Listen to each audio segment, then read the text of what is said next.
Hi everyone. तो discuss करेंगे Varun beverages limited को। वीबीएल मार्केट का एक बहुत ही पसंदीदा स्टॉक काफी लोगों के पोर्टफोलियो में है। मल्टी बैगर रिटर्न्स बनाए हैं लोगों ने इसके अंदर, और अभी स्टॉक के अंदर अच्छी खासी गिरावट देखने को मिली है। अगर आप देखोगे तो लगभग 1700 के लेवल पे स्टॉक ने एक हाई बनाया, उसके बाद में काफी अच्छा करेक्शन आया 1450 के लेवल तक। अभी थोड़ी सी रिकवरियां देखने को मिल रही है। क्या लॉन्ग टर्म के अंदर स्टॉक यहाँ पे खरीदा जा सकता है, और प्लस स्टॉक इतना तेजी से गिराएगा तो क्या उसके रीजन हो सकते हैं? ठीक है, वो रीजन मैं डिस्कस करूंगा। Why VBL share is falling, क्या रीजन है, उसकी वैल्यूएशन कैसी है, क्या स्टॉक यहाँ से आगे चलेगा, क्या इसके अंदर फंडामेंटली कोई प्रॉब्लम आ गई है, वो एनालिसिस मैं आपके साथ शेयर करूंगा।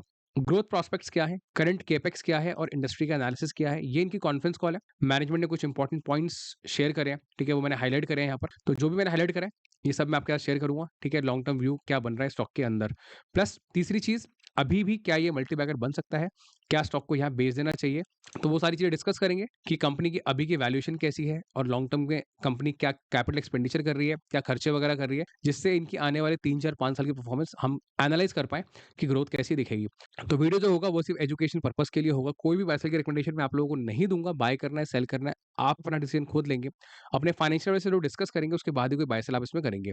तो वीडियो को शुरू करते हैं। सबसे पहला सवाल लेते हैं कि why VBL share is falling, stock गिर क्यों रहा है। तो उसके गिरने का सबसे बड़ा रीजन है वो है इसकी वैल्यूएशंस। वैल्यूएशन कैसे है, सिंपल है। यहाँ देखो प्राइस टू अर्निंग मल्टीपल जो है 81 नजर आ रहा है अभी। और यहाँ पे अगर आप 5 ईयर में आके इसका प्राइस टू अर्निंग मल्टीपल अगर आप देखते हो तो इसका मीडियन कितना है, 61। 61 के मीडियन पे ट्रेड करने वाला जो पी है वो 100 तक चला गया। और उसके बाद में मार्केट में सेंटीमेंट थोड़े वीक हुए, स्टॉक उसके ऊपर नहीं जा पाया सेंटीमेंट्स के अकॉर्डिंगली, और वहां पे ऑपरेटर ने बेचना शुरू कर दिया। अब ऑपरेटर ने बेचना शुरू कर दिया, मुझे कैसे पता ऑपरेटर बेच रहा है? तो क्लियरली देखो यहाँ पे 6% की गिरावट है। वॉल्यूम आपके सामने है। इतना बड़ा वॉल्यूम रिटेलर कभी नहीं बेचता। रिटेलर उल्टा वेट करता है कि अगर टॉप बनाया थोड़ा एक और टॉप बनाएगा, उसके बाद एक और टॉप बनाएगा, फिर बेचूंगा। तो यहाँ पे रिटेलर ने शुरुआत करी बेचने की। ऑफ कोर्स सेंटीमेंट्स वीक हुए वहां पर, ठीक है, कुछ नेगेटिव न्यूज है मार्केट के अंदर, और वॉल्यूम काफी हैवी नजर आता है।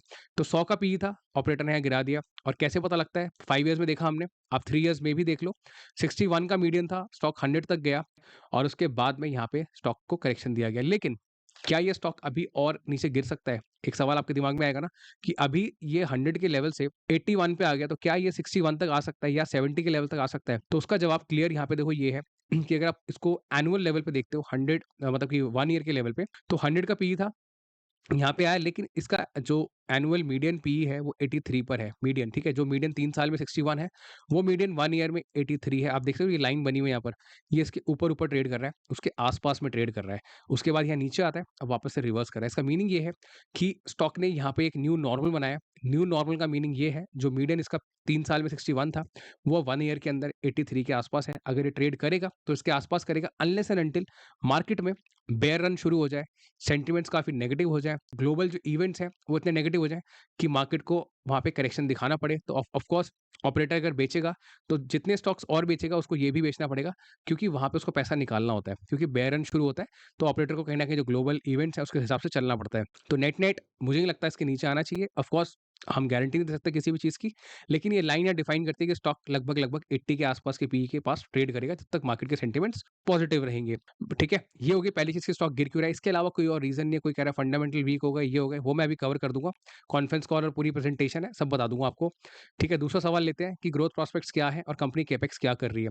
तो सीधा यहाँ पे आते हैं, कॉन्फ्रेंस कॉल खोलते हैं और देखते हैं कि ग्रोथ प्रोस्पेक्ट्स क्या बन सकते हैं। ये लेटेस्ट कॉन्फ्रेंस कॉल है, ठीक है, जुलाई की है, जुलाई 30। ठीक है, तो यहाँ पे देखो सबसे पहला पॉइंट जो मैनेजमेंट कहता है वो ये है कि इंप्रेसिव वॉल्यूम ग्रोथ है 22% की। 22% की वॉल्यूम ग्रोथ आना काफी सॉलिड चीज है।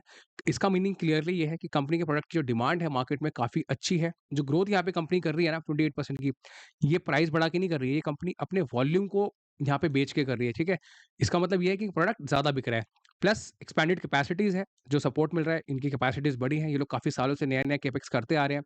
डिस्ट्रीब्यूशन नेटवर्क इन्होंने स्ट्रॉन्ग किया है समर सीजन के लिए। इसका बहुत एक रेलेवेंस है इस कंपनी के अंदर, क्योंकि जो प्रोडक्ट ये कंपनी बेचती है ना, वो डिस्ट्रीब्यूट करना बहुत जरूरी है, आप लोगों तक पहुंचाना बहुत जरूरी है। फॉर एग्जाम्पल, अगर आपके घर में कोई फंक्शन है, आपको कोल्ड ड्रिंक खरीदनी है, आप किसी रिटेलर की शॉप पे जाते हो, वहां पे फ्रिज में जाके देखते हो कि पेप्सी है, कोका कोला है और बाकी सारे प्रोडक्ट्स हैं, तो आपको ऑप्शन मिलता है पेप्सी खरीदने का। लेकिन अगर पेप्सी उस रिटेलर तक पहुंच ही नहीं पा रही है, लॉजिस्टिक्स ही पेप्सी का वीक है, तो आपको फर्क ही नहीं पड़ेगा, आप कोका कोला खरीद लोगे, थम्स अप खरीद लोगे, कोई और प्रोडक्ट लेके चले जाओगे वहां से। लेकिन अगर कोका कोला वहां तक नहीं पहुंच पाया और पेप्सी पहुंच गया, तो डेफिनेटली आप पेप्सी ही लोगे, क्योंकि आपको ऑप्शन दूसरा नहीं मिल रहा है। तो इसीलिए इस बिजनेस के अंदर लॉजिस्टिक्स बहुत इंपॉर्टेंट है, और कंपनी उसी को मजबूत कर रही है। इनकी रीच जो है अभी तक 40 लाख से ज्यादा आउटलेट तक हो चुकी है। ठीक है, मैं ये नंबर 40 लाख हवा में नहीं कह रहा हूँ। ये नंबर इनकी कॉन्फ्रेंस कॉल में कहीं है, वो ढूँढना पड़ेगा। और इनका जो बिज़नेस है वो ग्लोबल है, इंडिया के अंदर भी है, ज़ाम्बिया में है, ज़िम्बाब्वे में है, मोरक्को में है, साउथ अफ्रीका में है। तो इनका एक्सपेंशन बहुत ज़बरदस्त चल रहा है। प्लस इनका जो एक्सपेंशन है वो काफ़ी सॉलिड है आगे। कैसे है? पार्टनरशिप हो रही है इनकी, पेप्सिको ने इनको एक लाइसेंस दिया है, फ्रेंचाइज़ी दी है, एक्सक्लूसिव स्नैक कैटेगरी में एंटर करने के लिए, जो कि पेप्सिको का खुद का ब्रांड है सिम्बा मंचीज़, और वो ज़िम्बाब्वे में शुरू होगा अक्टूबर 25 से और ज़ाम्बिया में अप्रैल 2026 से। तो this is a very good announcement कि कंपनी को आगे जाकर के स्नैक कैटेगरी के अंदर बिज़नेस मिलने वाला है। और स्नैक कैटेगरी में समझा दूँ बहुत बेटर होती है पेप्सी से या कोल्ड ड्रिंक से। कैसे बेटर होती है? देखो जो कोल्ड ड्रिंक्स होती है ना, ये सब सिक्लिकल बिज़नेस है। जैसे ही सर्दियाँ आएँगी ये बिज़नेस जो है थोड़ा-सा धंधा थोड़ा मंदा हो जाएगा, ठीक है? डिमांड थोड़ी कम हो जाएगी। लेकिन जो चिप्स होते हैं, वेफर्स होते हैं, स्नैक्स होते हैं, वो 12 महीने बिकते हैं। उल्टा सर्दियों में ज़्यादा बिकते हैं, कंज़म्पशन थोड़ी बढ़ जाती है। चिप्स होते हैं, ये सिक्लिकैलिटी से बेटर होते हैं। तो इसीलिए ये जो कैटेगरी है, ये इनको आगे जाके काफ़ी बेनिफिट करने वाली है, स्नैक्स कैटेगरी। प्लस कंपनी यहाँ पे जो है प्रोडक्शन लाइन स्टार्ट कर रही है कार्बोनेटेड सॉफ्ट ड्रिंक के अंदर, पैकेज ड्रिंकिंग वाटर के अंदर, ठीक है? इनकी जो एक और कैपेसिटी है वो शुरू हो जाएगी।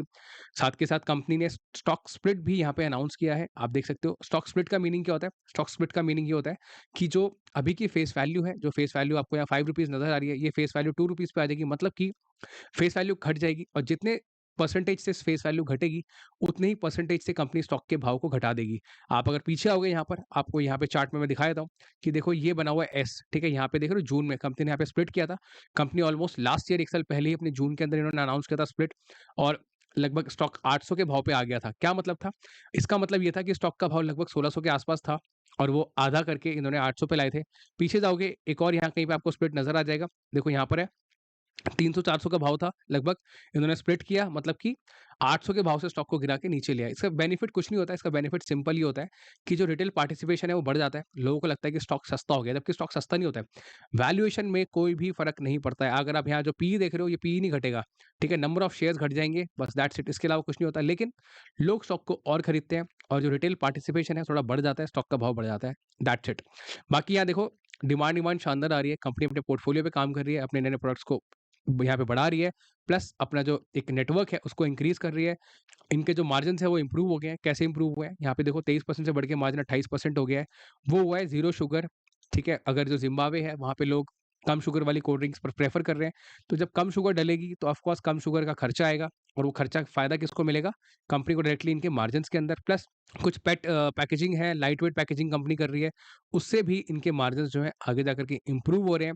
साथ के साथ कंपनी कुछ पुरानी फैसिलिटीज़ को खरीद रही है, उनके अंदर बैकवर्ड इंटीग्रेशन कर रही है, रिन्यूएबल सोलर प्लांट वगैरह लगा रही है, ठीक है? वहाँ पे फिटिंग वगैरह कर रही है। तो उससे इनको एक बेनिफिट मिल रहा है कि प्लांट इनको सस्ते में रेडी हो रहा है। साथ के साथ कंपनी ने कैपेक्स के बारे में बताया। इस साल जो पूरा कैपेक्स ये लोग करेंगे महाराष्ट्र में, ठीक है? यहाँ मोरक्को के अंदर, उत्तर प्रदेश में, गोधरा में, उड़ीसा में, लगभग 3600 करोड़ का ये लोग कैपेक्स करेंगे पूरे साल में। और अगले साल फाइनेंशियल ईयर करंट ईयर 25, क्योंकि ये कंपनी करंट ईयर के हिसाब से चलती है, जनवरी टू दिसंबर, लगभग 2500 से 2600 करोड़ का कैपेक्स कंपनी आगे भी करेगी। तो नेट-नेट इनका जो एक्सपेंशन है वो काफ़ी ज़्यादा है, काफ़ी बड़ा है। अगर आप इनको साउथ अफ्रीका में देखो, इनको ज़ाम्बिया में देखो, मोरक्को में देखो, ख़ास करके इंडिया में भी अगर आप देखोगे, कंपनी हर जगह नए प्लांट्स लगा रही है, नई-नई कैटेगरीज़ में एंटर हो रही है। प्लस साउथ अफ्रीका के अंदर जो एक पर कैपिटा कंजम्पशन है वो बहुत ज़्यादा है, ऐसा इन्होंने कॉन्फ्रेंस कॉल में बताया है।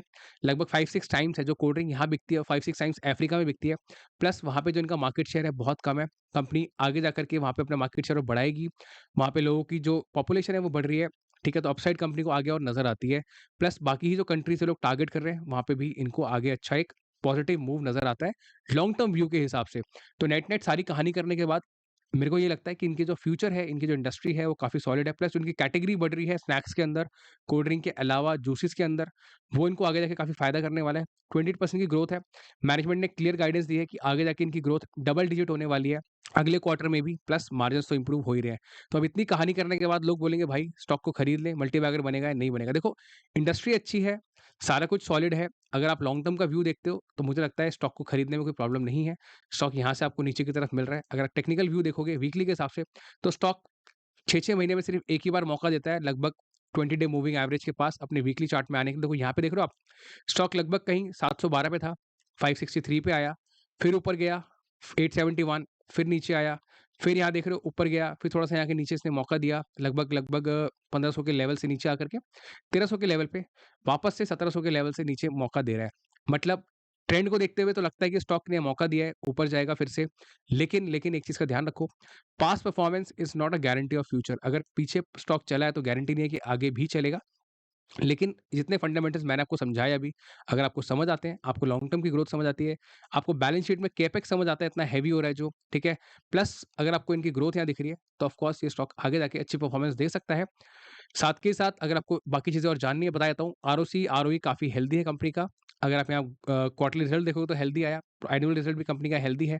कंपनी प्रॉफिट्स कर रही है, बस एक ही प्रॉब्लम है, वो है यहाँ पर डेट। कंपनी की डेट काफ़ी बढ़ रही है, उस डेट की वजह से इनका इंटरेस्ट ऑब्लिगेशन बढ़ रहा है। तो क्या ये प्रॉब्लमैटिक है? देखो रेड फ्लैग तो है, हाइलाइट करना मेरा काम है, लेकिन इनके प्रॉफिट्स काफ़ी ज़्यादा हैं इस डेट की ऑब्लिगेशन से। मतलब कि प्रॉफिट 2000 करोड़ के आसपास है, लेकिन जो इंटरेस्ट की ऑब्लिगेशन है मात्र 300 करोड़ है। तो it's not a big problem. Revenue बहुत ज़्यादा है, एबिटा बहुत ज़्यादा है, प्रॉब्लमैटिक नहीं है। कंपनी आगे जाके इसको बैलेंस आउट कर लेगी अपनी डेट वेट पे ऑफ करके, तब इनके प्रॉफिट्स उल्टे और बढ़ जाएँगे। इन्वेस्टर पोर्टफोलियो आपके सामने है, हेल्दी है, पब्लिक के पास स्टेक कम है, एफआईआईडी के पास स्टेक काफ़ी ज़्यादा है। तो नेट-नेट सारे वैल्यूएशंस मुझे स्ट्रॉन्ग नज़र आते हैं, प्रॉफिट एंड लॉस हेल्दी है, बैलेंस शीट ठीक-ठाक है, थोड़ी बहुत डेट है, मैनेजेबल है वो।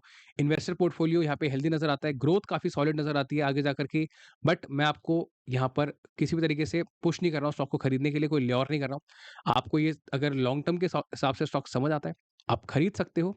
आपको अगर शॉर्ट टर्म के लिए खरीदना है तो मत खरीदो, ठीक है? क्योंकि शॉर्ट शॉर्ट टर्म में हो सकता है स्टॉक साइडवेज़ निकल जाए थोड़ा-सा और, ठीक है? वेट करें, मार्केट के सेंटीमेंट थोड़े वीक रहें, उसके बाद दोबारा चले या थोड़ा-सा नीचे आ जाए और उसके बाद चले, ठीक है? अगर आपका लॉन्ग टर्म का व्यू है 3 साल, 5 साल का, क्योंकि 5 इयर्स का व्यू मुझे नज़र आता है, वो किस लिए?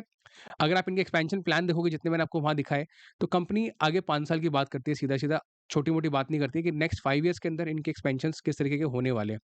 तो जैसे आप देख रहे हो की डेवलपमेंट्स वगैरह दे रखे हैं यहाँ पे ज़ाम्बिया में और बाकी सारी जगहों पे। आगे वाले 5 साल इनके मुझे थोड़े-से मजबूत लगते हैं, क्योंकि ये ग्लोबली एक्सपैंड कर रहे हैं, प्लस इंडिया में भी नए-नए प्लांट डाल रहे हैं। 2025-26 में इनके काफ़ी सारे न्यू प्लांट्स स्टार्ट होंगे। नेट-नेट यही है पूरा एनालिसिस। अगर आपको वीडियो में वैल्यूएबल इन्फॉर्मेशन मिली हो, तो प्लीज़ वीडियो को लाइक ज़रूर करें। आपको इन्फॉर्मेटिव लगा हो तो इन्फॉर्मेटिव लिखें, हेल्पफुल लगा हो तो हेल्पफुल लिखें। आप मेरे चैनल पे नए हैं, तो आप इसको सब्सक्राइब करने का भी कंसिडर कर सकते हैं, क्योंकि मैं इस तरीके के एनालिसिस अपने चैनल पे लाता रहता हूँ। आप यहाँ पे अगर देखेंगे, तो मैंने काफ़ी सारे स्टॉक्स कवर किए हैं। आप पूरी प्लेलिस्ट चेक कर सकते हैं। आप अगर 1 साल पुराना वीडियो भी मेरे चैनल पे देखेंगे, तो भी आपको एक हेल्दी आइडिया मिलेगा, एक अच्छा यहाँ पे इन्फॉर्मेशन मिलेगी, क्योंकि सारा इंडस्ट्री एनालिसिस वगैरह जो है रातों-रात चेंज नहीं होता। आपको लॉन्ग टर्म का व्यू ज़रूर मिलेगा इन वीडियोज़ के अंदर। बाकी आपका कोई सुझाव हो, कोई चीज़ मैंने अगर मिस कर दी तो कमेंट ज़रूर करना, मैं आपको ज़रूर उस पे रिप्लाई करूँगा। आपका खुद का भी क्या व्यू है स्टॉक के रिगार्डिंग, वो भी आप ज़रूर कमेंट करें। तो इस वीडियो के लिए इतना ही, मिलते हैं अगली वीडियो में। Thank you so much.